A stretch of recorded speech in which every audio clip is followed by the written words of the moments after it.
Hey everybody, it's BONDofGAMES and welcome to my Let's Play of Kingdom Hearts Rechained Memories Reverse Rebirth. This mode is unlocked as soon as you beat Sora's mode, and it's not really a continuation, it's actually a side-by-side story that shows what's going on with Riku in the events of Chain of Memories. So, without any further ado, Proud mode, just like every other game I do in the Kingdom Hearts series, hardest difficulty available to me. Let's hop in and see what was going on with Riku.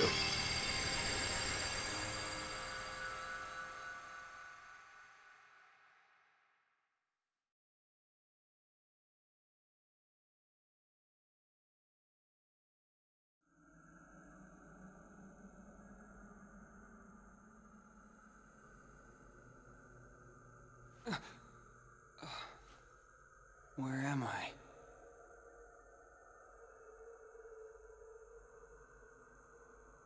Stay asleep. Who's there? You should remain asleep. Here, between light and dark. Between what? The king! Where's the king? Together we close the door to darkness. After that? You came drifting here by yourself. You did not have the strength to overcome the darkness. Or maybe you were close to it. As if I'm some kind of demon. Turn from the light. Shut your eyes. Here, blanketed by the darkness, sleep is safety. Sleep is eternal. But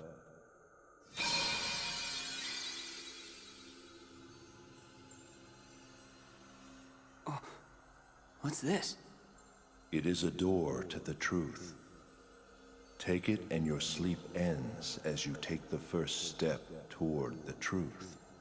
But know this, the truth will bring you pain. Will you still go? There is no return to the security of sleep.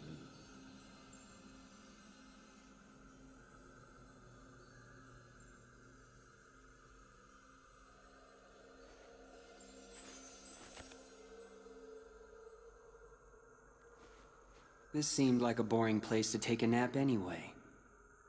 That was very well said, Riku.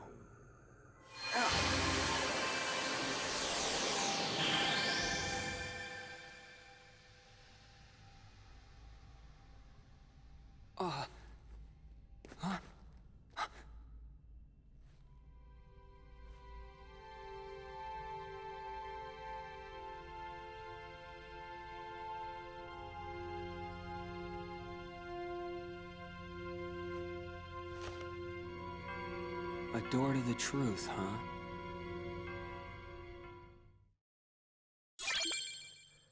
And now we obtain a card for Hollow Bastion. Same way Sora started off with Traverse Town. Now,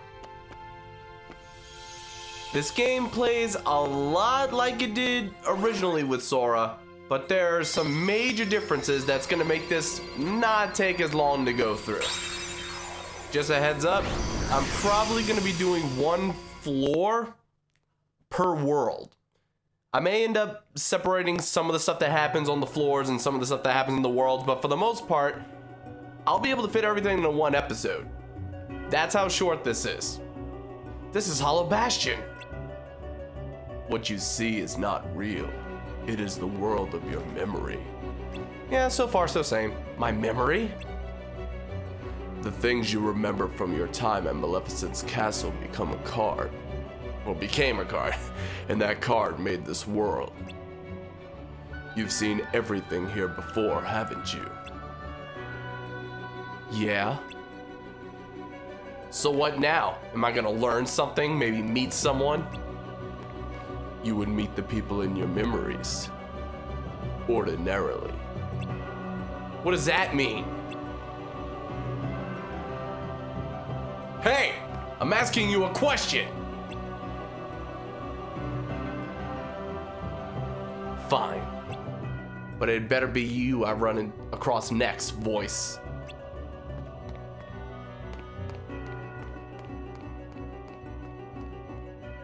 So far, so ominous. So,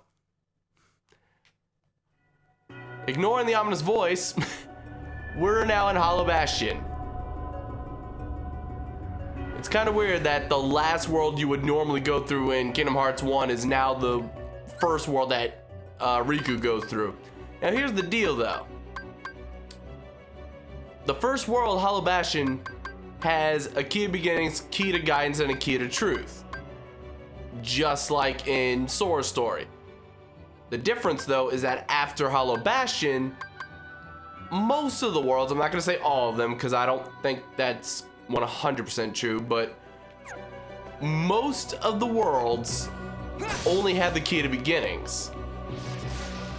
And also things work a lot differently in the battles. Your deck is predetermined. There's no editing your deck at any point in the game. Now, hopefully I level up in this one fight. Probably not. Yeah, I thought not. But you have to fight anyway just to start getting some cards. So let's try to fight the wizard. No, can I strike first, please? So it's the same normal thing that you start off with. You can either run into Heartless or you can attack them first to make them take a little damage and start off stunned. And the end of the fight where you get some experience, map card, all that's the same. But here's one thing. You may notice there's no number on the reload counter. You click it, you automatically reload. So that's the first huge difference. The second one is more along the lines of what I said, is that you can't edit your deck at all. But straight up gameplay style, that is by far the biggest difference. Then, take out this guy. And now we have different level ups as well. You'll see that there's a darkness boost at the bottom that we can't do quite yet. We will eventually, but for now, I'm just gonna increase my attack power. So instead of having different keyblades doing different amounts of damage, you just have the one weapon, the Soul Eater, and you do as much damage as your actual attack power level is. So personally, the more I level up, the more I'm gonna wanna increase my attack power just to get the battles done faster, because it's the same as before in terms of play your cards right and you win. And then it's even more so because your cards are predetermined. So every deck is built so that you have to use that deck to beat your enemies. And if you can't beat them, that's your fault. It has nothing to do with skill or well, skill as far as building a deck and trying to make things be a little more specific. You're stuck with what you got. And also during Sora's mode, I never increase my HP because that's the only way this game has any challenge, number one, for me. And then number two, as long as you played your cards right, you were fine. You can't get hit if you can stop your opponents from attacking or prevent them from attacking, right? But this time around, just the way that the leveling up system works, you're forced to increase your HP playing as Riku throughout the game. Like, there's nothing you can really do. So I'm surprised I got all like low cards, 0s through 2. All right, well, I'll just start with this then. Now, I will be fighting enemies as often as I can just so I can get the map cards, but generally speaking, you don't have to fight as much because there's not as many rooms to go through. And then the only rooms that have required amounts of anything to go through are the key doors, and since there's not as many key doors to go through, there's not as much to worry about. So, like I said, we're gonna do one world per floor, and I'm gonna explain the differences as we go. Then as we do very specific boss battles, I'll basically say how I would do it, but there's no reason to follow everything I do. Okay, so real quick, I'm gonna battle all these guys and get as many cards as I can. Alright, so I fought all the enemies in this room. Thankfully, the random room that I got was Sleeping Darkness, so I could just hit everybody and start the fight. It was extremely easy. I ended up getting to level 5. I increased my attack power once, and the rest I just increased my HP because I had no other options. So however high my HP gets, I'm forced to increase my HP. I'm not going to be increasing my HP unless I absolutely have to, because AP and DP are a little more important to me. But you look at the map cards, essentially it's exactly the same as before, but there's a few cards that we cannot get, such as Moogle rooms, because we can't adjust our deck. What's the point of having Moogle rooms? Now, to play any red card, let's get rid of these high ones, I guess. And also, it's not going to be like my previous run through Sora's story, because I'm going to be doing everything at once. I'm not going to go through the floor and then do the story arc for each floor. I'm just going to do it all at once. Everything is just how I remembered it, even this room. It must be nice being back in your old bedroom. Think of all the memories. You again. Sorry, but these memories I could do without. Maleficent gave me this room. So she did, and you lived here, tempted by the darkness she offered. You cast away your home, your friends, everything. But at least they gave you a nice room. Stop talking! This room sucks. There's not even a window in here, or a computer, or internet access. All right, key of guidance. So moving right on ahead, making sure, actually, I don't know if there's gonna be a fork in the road or not. I don't know if I have to go in this room or if I can just go around. Regardless, let's go ahead and check it out. Because there's no other way to get into this room. You know what, let's do another Mingling World, why not? Now, one thing that's very similar about my playstyle going through the worlds is that I'm gonna try to get my roulette room cards whenever I can. So as soon as I start getting roulette rooms, I'm gonna stop and grind for specific cards, and that's about it. I shouldn't have to do that too much, but for these key rooms, they're gonna have very specific things that I need to get, so roulette rooms are almost a must. No one here either. There's nothing but Heartless in this castle.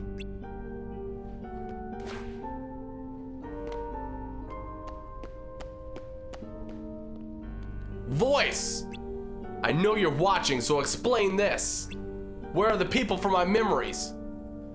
Do you want to see them? Of course I do! But you cast them aside. What? You dreamt of the outside world, and you passed through the door to darkness. Behind you, you left family, friends, home, everything, all in pursuit of darkness. But I cast that aside too! And what do you have to show for it? First your home, then the dark. Your heart only knows how to cast away. It's empty, like that room. Like your memories. That's why you don't meet anyone. Your heart is hollow, except for the residual darkness. You're wrong! I rejected the darkness! Did you really now? And key to truth. Let's see if we actually rejected the darkness, huh, Riku? Oh, I love those things so much. Hey, platform, thank you. You were a little slow on that one. Also, in case you didn't notice, Riku essentially has the equivalent of high jump for Sora from the get-go. That's just how high he jumps naturally. Because he's a little more athletic, he's better than Sora. Uh-oh. Did I say it? I think I said it. It's on camera. Shoot. You heard nothing. Actually, you heard exactly right. Riku's better than Sora. Who am I kidding? The only reason Sora's better is because he's the actual protagonist. All right, so a 5 and a high. Seriously? And I just got rid of a... I'm gonna clear out all the Heartless in this room. I'm gonna say it right now, I have no excuse to die during this LP. If I die, I suck, or there's one particular fight that I'm really not looking forward to, and I'll let you know which fight it is when we get there, and trust me, I'm gonna have some things to say about that fight, but it's ways in the future. Don't have to worry about it now. It's actually close to the end of the game. I knew you would return, Riku. Maleficent, you're alive? You haven't been paying attention. I am but a figment of your memory. See, I like how she realizes that while we're dealing with Riku, but with Sora, she had no idea. Meh, whatever. Of all the people I could run into, it had to be you. But of course, after all, your heart is steeped in darkness. You can only see those who exist in that same darkness. No. Be grateful you have someone to keep you company. Your heart is empty. Were it not for the darkness it contains, you would be completely alone. That's sounding pretty good right about now. Come now, you once turned to me to state your hunger for darkness. You want me here. Who but I can grant you the darkness you're longing for? I don't know. Ansem. There was a time I did want you around. I surrendered my heart to the dark. But never again. You and your darkness have nothing to fear. Well, offer. Also nothing to fear either, whatever. All I did was lose myself in the music the moment that I owned it. Alright, after stopping myself silly after making that reference, I'm finished with all that. If I'm stuck seeing people like you, people of the dark, I'll take you out one by one. Ha ha! Let's go, Riku! Then you mustn't forget to destroy yourself last. She has a point. For like me, you're one of the dark. She's continuing her point. That's fine with me. I turned to darkness because my heart was weak. I hate that weakness. It's like I'm my own enemy. And seeing people like you embrace the darkness just makes it worse. Enough talk, Maleficent. So you hate the darkness enough to fight it. Oh, the agony you must feel. Then let me end your pain, Riku. End it forever! With the wondrous power of darkness!